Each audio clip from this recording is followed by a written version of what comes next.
Hello and welcome. I'm extremely happy to introduce you to India's pioneering course designed for students, teachers, and institutions, aimed to develop the understanding of the inner workings of their brain's learning process and fostering informed learning and teaching methods, as opposed to the blind methods prevalent now.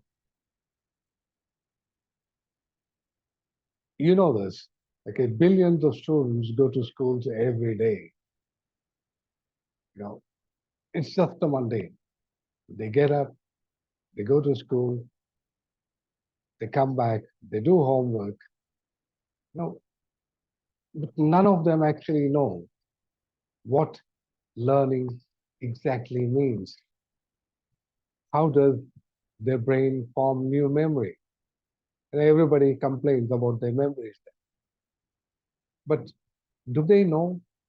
Imagine all these kids who are investing one of their most productive years of their life, okay, are just studying to get degrees.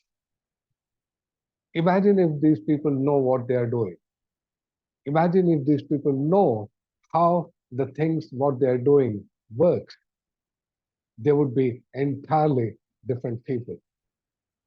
You know what they do? When they have exams, they cram in all the information. Okay, they study day and night. Finally, they write the exams. They do pass the exams, but soon after that, they forget everything they had studied. Which is why we as parents, we don't remember what we studied. Say, if I ask you, okay, ask if you are a parent watching this, if I ask you, what did you study in high school, or maybe in class 8 or 10, we don't remember. But we did pass the exams. We didn't copy in the exams. We did work hard at the time, but we do not remember. The reason we do not remember is because, okay, we did not know what we were doing. We just simply studied. Now, how was that studying?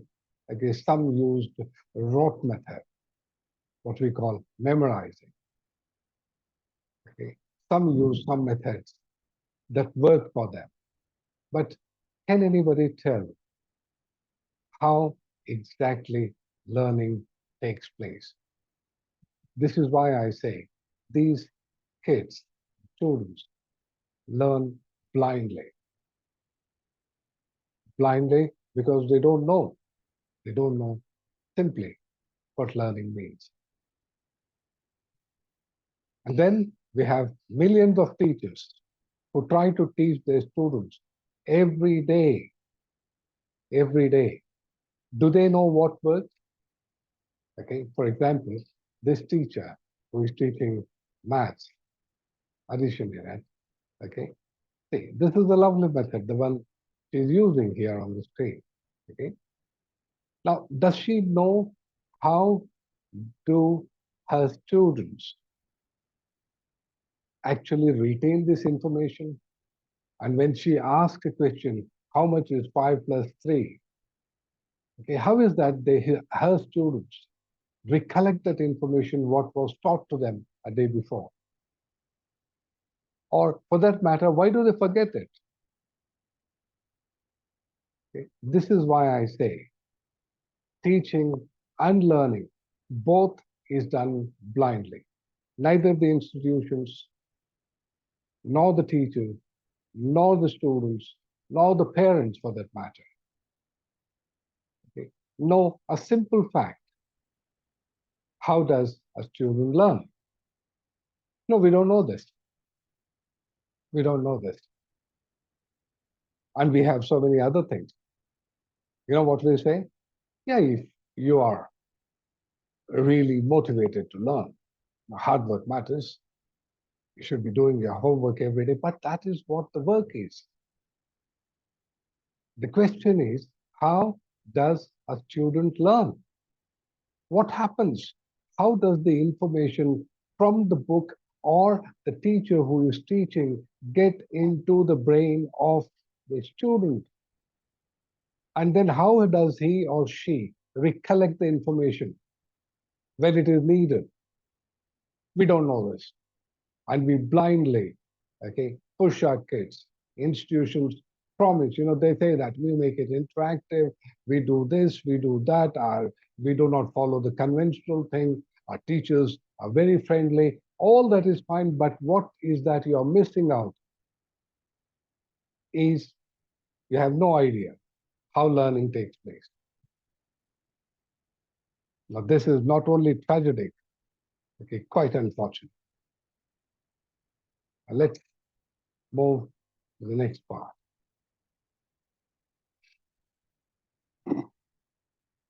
Learning and memory. This is the course.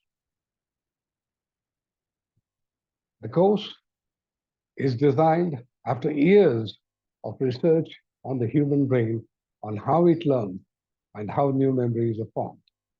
Let us look into the problems, reasons, and the solutions. My name is Adil, and I'm the one who have designed the course. Now, first, let's discuss the problems. You know what the problem basically is? This is what the problem is. We don't know that learning is the activity of the brain that happens in the brain. That's a problem. It's simply gone. I was once talking to one of the college principals and I told her, this is what the thing is. And she said, no, no, we do know that. We do know that learning actually happens in the brain. And then I said, oh, really?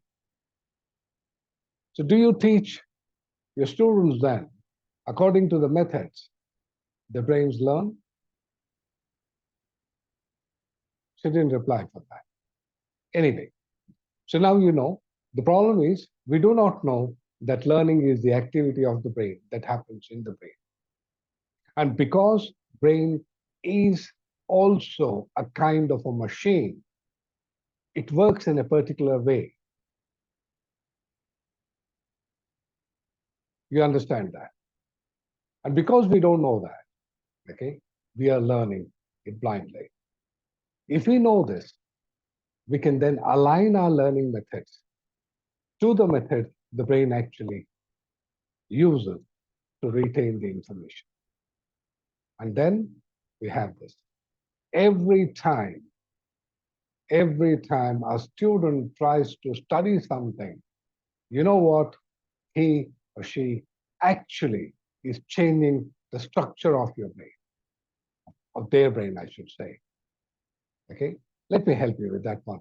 You might not be able to imagine this. Let's see. This is what is happening. This is what is happening in their brain. Okay? Learning means creating new neural pathways. These are, your brain has 86 billion nerve cells. And you know what learning means? Learning means connecting different nerve cells, okay, to different areas nerve cells. Now, this is why we say, okay, learning is the activity of the brain that happens in the brain. So what is that the students are actually trying to do? Every time they sit, they are literally trying to change the structure of their brain, which is why they find studying so difficult. It is not an easy thing, okay, because brain has so many things to do. It has to maintain your uh, life, okay. Maintaining your body temperature is one of the challenging things to your brain. And there are so many other things that it has to do. And your brain, sadly, does not understand the importance of education, the modern education. So when you sit to study, it thinks it is waste of time, waste of time. And I don't want to waste my energy on this. That is why you start feeling lazy. And then students think, I'm not motivated. Okay, they start cursing themselves.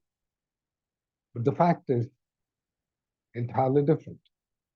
Now, I'll move to the next part, that is the reasons. Now, let us understand the reasons here. Like I said, because you don't know what is that you are exactly trying to do when you sit down to study, you find studying difficult. It's not an ordinary thing. You will know that during this talk. You will understand that. Okay, what I mean by what I'm saying. Okay, I'll also take you through some of the tests there, which will help you understand how the memories are formed. So hold on with me. Okay, let's move to the next part. And now the solutions. I've been talking to you about the problem and reason. Do we have a solution? Trust me, the solution is simple and easy. All we need is to educate, to educate our students, our teachers, our educational institutions of the fact that how brain actually learns. Now, if we know how this thing actually happens in the brain, then we can align our teaching method, we can align our learning methods to the way the brain actually wants to learn or uses to learn a new thing. So I told you what are the problems, reason, and the solution there. Now let's delve into that. First of all, I want you to know what is learning. So let's begin with this one. Now, what is learning? This is what it is. Okay, this is an image. Okay, your brain image here. Of course, sorry, not your brain image. Okay, this is a brain scan image here. So learning actually is the activity of the brain that happens in the brain. So please do not forget, learning, it is not your task. It is your brain that learns. And your brain uses its own way and method and approach to learn things. Now, if you really want your learning to be effective, okay, then you got to know how does the brain learn. So the next part here, okay, this I already told you. Every time you try to study something, you actually change the structure of your brain like this. Biologically speaking, learning actually means creating new neural pathways. Now, what is memory? Like we usually say, there are many friends of mine who keep on complaining about their memory. They say, my memory is not really good, it's weakening, I don't remember where I keep my keys, all the kinds of things, blah, blah, blah. There, you too may be saying such thing, or maybe you have friends who say such things. Let me tell you, memory isn't one single process, but is rather a combination of different processes working together like different pieces of puzzles fitting together to form the whole picture. That is what memory is. Don't worry if you didn't understand what is that. Okay, you can rewind and watch it.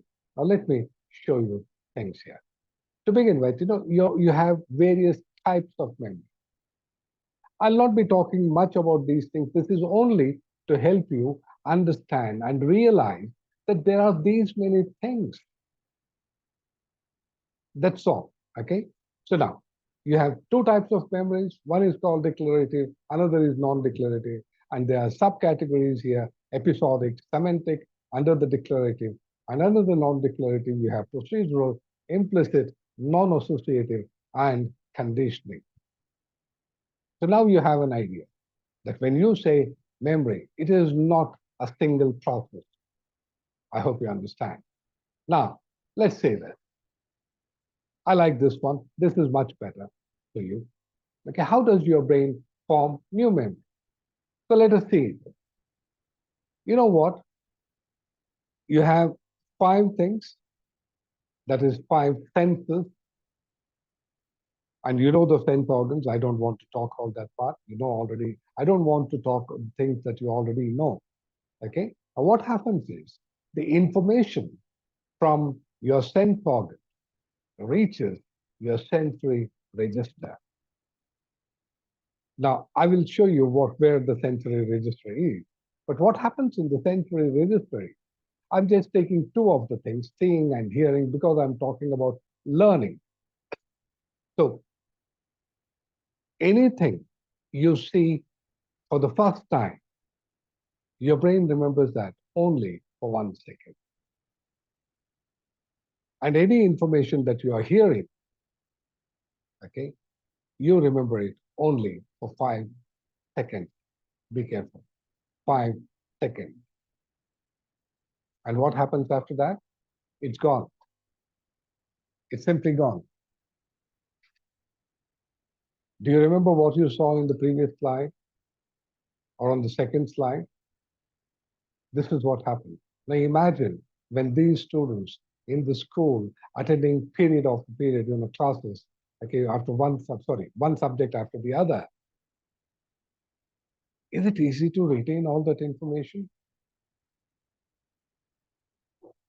It's definitely not easy, but there are ways and there are methods that we can use in the classroom, okay, that can help them recollect the information.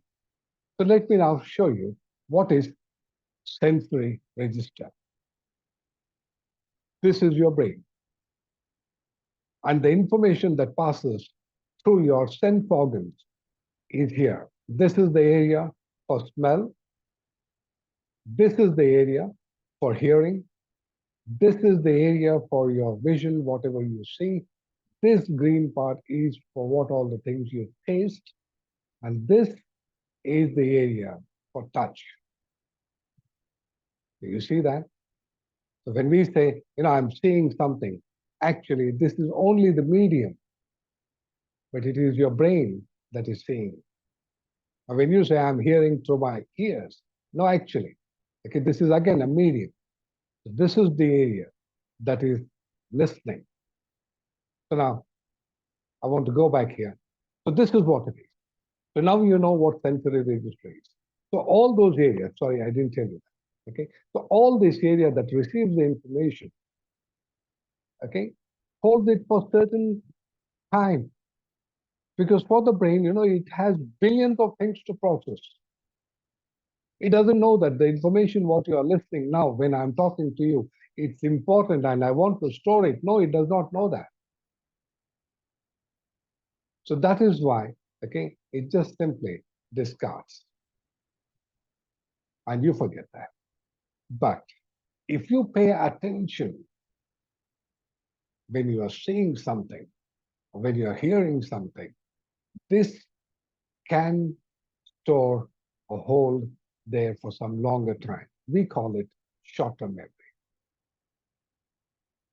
Now, anything is in the short-term memory.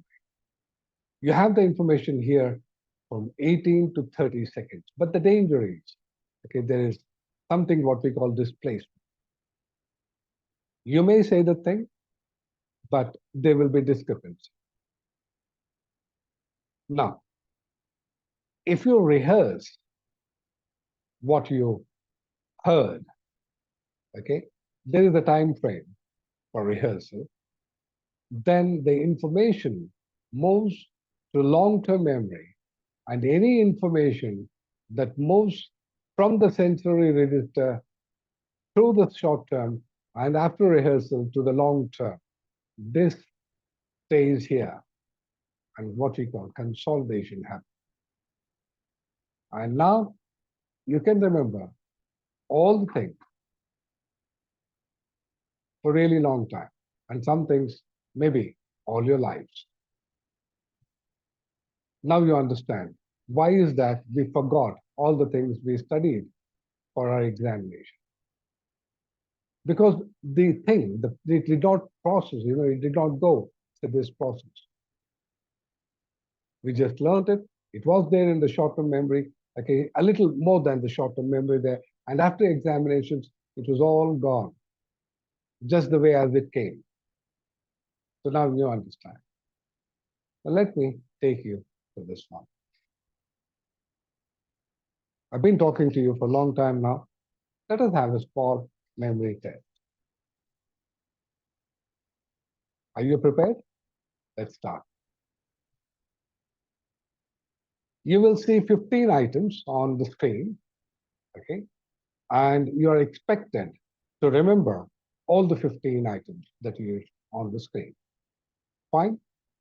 Now, let's take A 15 seconds pause.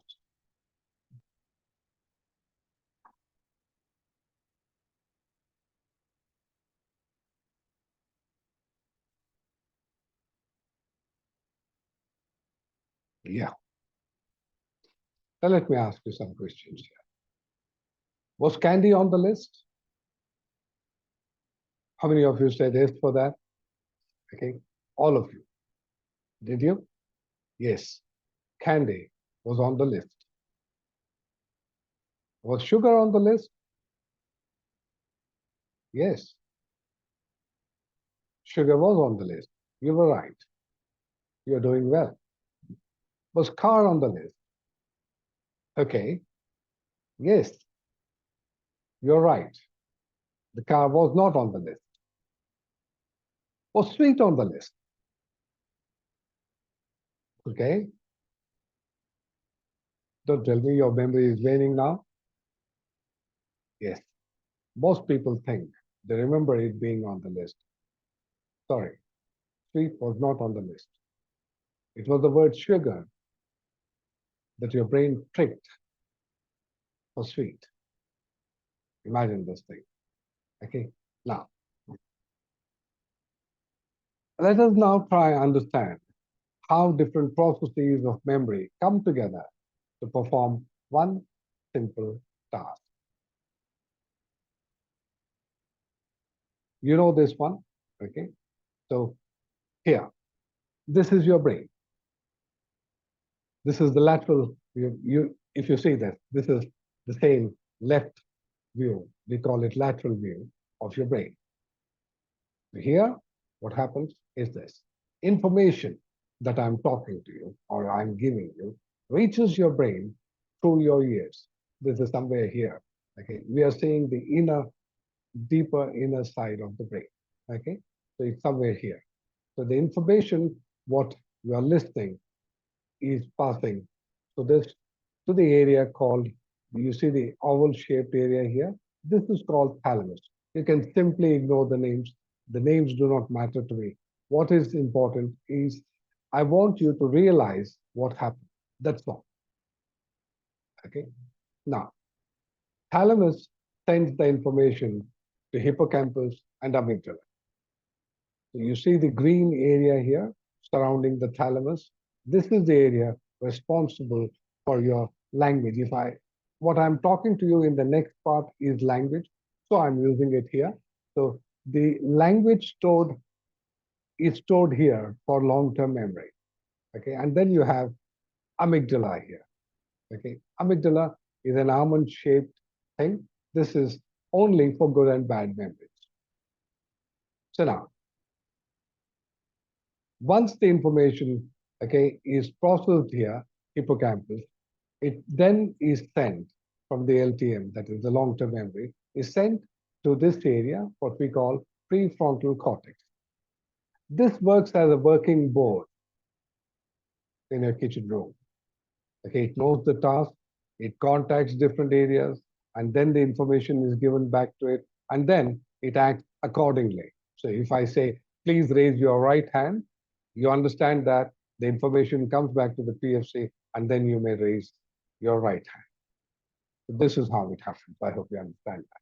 Now, the last thing here is if, for example, okay, the LTM, your hippocampus, in this case, okay, does not have the information of what you are hearing or seeing. It sends the information to the PFC saying that I do not know. You understand that? So let us see all of this in real time. Let's start. So you see this, yeah? So what is it? You say see immediately, isn't it? Yes. What happened? Your central register saw this letter, okay, your long-term memory immediately recognized, saying that this is C, I know it. Now imagine if somebody has not learned the English alphabet. You ask him, he says, I don't know. Fine. Now let's move to the next part. A, and then you have T. Yeah, I know many people are saying cat. Okay, that's what it is, what you're seeing on the screen. So I hope you understood that part. So how your sensory register is registering the thing what you're saying, and how your long-term memory comes for help and then immediately gives you the answer, saying that, okay, this is what is to be done. Now let's go to the another one. Okay. Yeah. Yes, please. I didn't tell you. Keep reading it louder. Okay. Loudly, I mean, not just in your mind, loudly. Okay. Right. And yes. I know you said the word. Isn't it? Let's have one more here. Okay. Hmm. Hmm. Okay. Now what?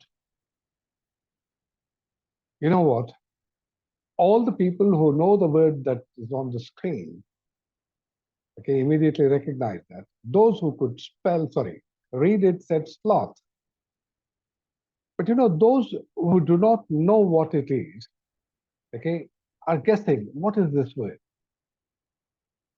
Because, this is what I want you to realize here. Your brain works completely. Somebody said that your brain, lesser mortals use only 3% of the brain, because Einstein used about 7% of his brain all his lifetime. So this is wrong. This was said in some different context. You know what? You are using your entire brain at any given point of time.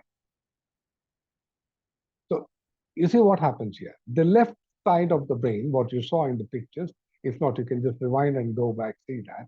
Okay, that is the brain area responsible to recognize each letter and then read it. Now comes the right side of your brain, what we call right hemisphere. That is where the picture or the more information of this is recorded. Now, those who do not know, or those who do not have that means they do not have the picture in the right brain. They don't understand it. Sloth is an animal, the slowest animal on the earth. Type the word, Google it, you will know that. Okay, I hope you understand what I'm trying to make here. Sorry, the point I'm trying to make here. You are using, your brain is completely at work. Right now, let's have some other things here. Okay, fine. What's the feedback? Your brain says, sorry, I don't know it. That's what your brain says. Fella, I hope you understood what I'm trying to make. So this is what happens if you just want to know it. Okay, I have it on the screen for you. Okay. So now, this is the course. This is just an introduction. Let me tell you that this is simply an introduction. I would like to go this part here. Just a moment, please. I'd like to come back to this one. It is just an introduction to give you an idea of what actually we can do to our students, to our teachers, and to our educational institutions, and how we can actually redefine education. So this is the program, okay, for 1 month, 1 hour every day from Monday to Friday, and anybody can enroll to the program, provided one should be knowing or should understand English. I'm sorry, that is the only criteria here. Otherwise, okay, I'm still not very good. I could not translate all this information, okay, in Hindi or in other languages. That is why. Now, this is the course for 1 month. Now, you can actually go to my website. You have it here, okay, richsonacademy.com. And then if you go to the more section, you will find the details for this program. And you also have my phone number there, my contact number on the website. You can reach out to me. You can WhatsApp. And if you're really interested to go to this one, okay, you're most welcome. You can enroll to the program. So I enjoyed talking to you. I hope now you know, at least before we started this introduction, you were not knowing what learning and memory means. But now I think You know this. I hope you know that. So please watch the video once again. And more than that, I would urge you to join me in my mission to change the way learning and teaching is happening. Please do comment and leave your feedbacks in the video there for the video on the YouTube.